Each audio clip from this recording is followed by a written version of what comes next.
The other main roads, Hamilton Highway looks pretty good. There's a bit of slowdown just past Cressy at the intersection with the Foxhour Road, so I'm not sure what that's about, but it's showing up, so be aware of that if you're travelling. And the other main roads, all of them look pretty good. So Midland Highway, Glenelg and Hamilton Highways all travelling well this morning. Weather in more detail just prior to the next news. Now, as I mentioned earlier this week, we heard from Wayne McHale. Wayne is the president of the Ratepayers Association for the Central Goldfields Shire.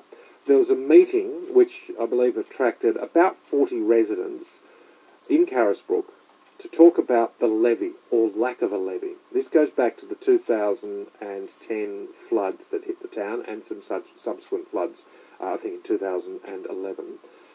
And it seems, from residents' point of view, there's been little to no progress made on building this levee, despite money being promised. Noel Harvey is the Chair of Administrators at Central Goldfields Shire. Noel, good morning. Good morning, Steve. About 40 at the meeting, is that right? Oh, about that, yes. Okay. So. Yep. What were you able to tell them about delays in this construction of the levee? Well, I wasn't able to tell them anything about delays there. There is no delays. The delays the Carisbrook community has had about 6 years of bumbling and delays and no action by the previous council. We have actually made very significant progress to the point where we are getting very, very close to beginning work on this last section. Two sections of the levee have been constructed. There's one section of the levee which is left to be done, which is stage 3, which is the area that we're working on at the moment. And stage 3, the hold-up generally has been, or the difficulty from our point of view in the last 12 to 18 months has been, it does require access to private land, and that's a slow, laborious, technical process, as I'm sure you're probably aware. So what are your timelines now then, Noel? What are you expecting? People always want a date. And I'm really reluctant to put a date, put an actual time on it, other than to say we are very, very close. We have put our contribution to the project in this year's budget, anticipating it will be needed in this year. And that's yeah. If everything went, if in a perfect world, Steve, if everything went to plan, I would be suggesting we could be doing construction during the summer period. Now, as I say, that's everything goes to plan. Of course, that's unlikely to happen, but that's what I would like to see happen. Okay, when you say access to private land, you're talking about acquisition and compulsory acquisition, or just access? Potentially, and that's part of the negotiation. Are we talking about easements and purchasing easements? Are we talking about purchasing land?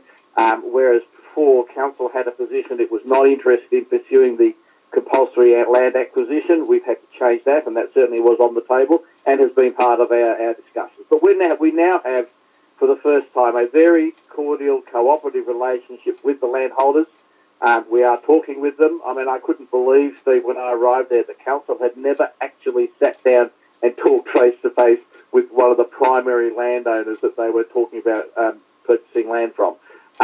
I was astounded by that. But now we have met with one of those both landholders that are concerned we've met with, and we have have had good, positive discussions with them, and I'm confident we will get a good outcome. Okay. Is that the sort of bumbling that you referred to earlier? Yep. Absolutely. Yep. What else?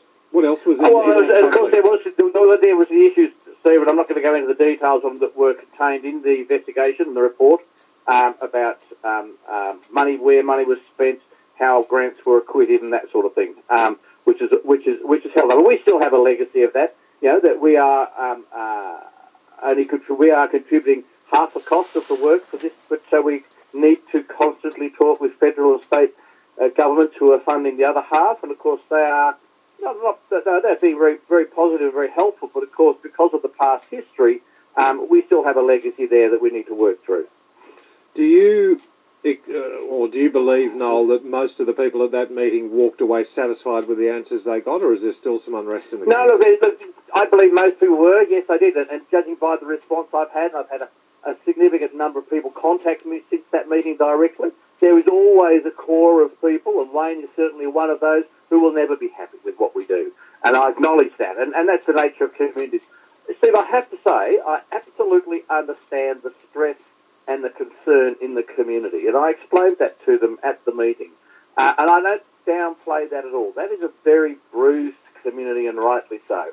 And they deserve an awful lot better than what the deal that they've been handed by all. So, you know, and that's the reason I'm working so hard, but my colleagues and team at council are working as hard as we can to get this thing finalised and done, because we do know how important it is, and we actually do understand that. But there are some people who will never be satisfied, no matter what we do.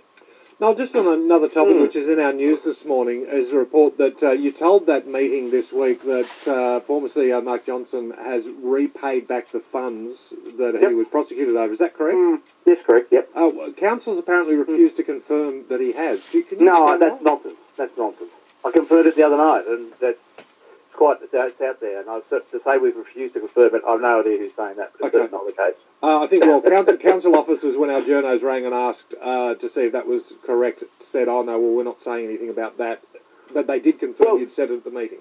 Yes, we're not. It's something we happened months ago. It's something which we've moved on from, and I'm urging the community to move on from. We've got far more important things about who's paid what. It's a part of council's history, I think, is better left in the past, and so we've moved on. So it happened some months ago.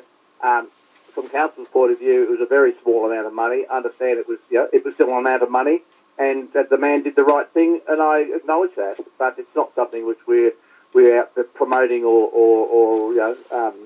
putting out grand statements about. It's just we're getting on with what needs to get on with, and I think the council and the community has far more important matters they should be concerned themselves with, and most are. All right, $10,000, is that the figure?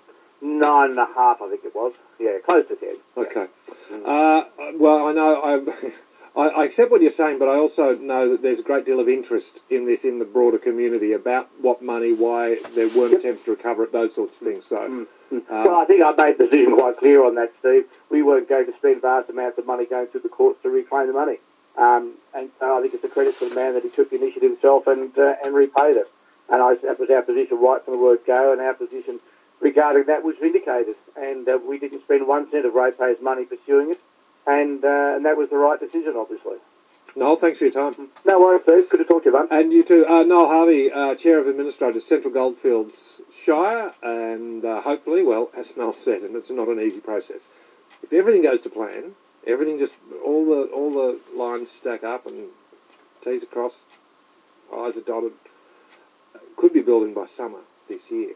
AM is coming up after the news. I'm not going to have time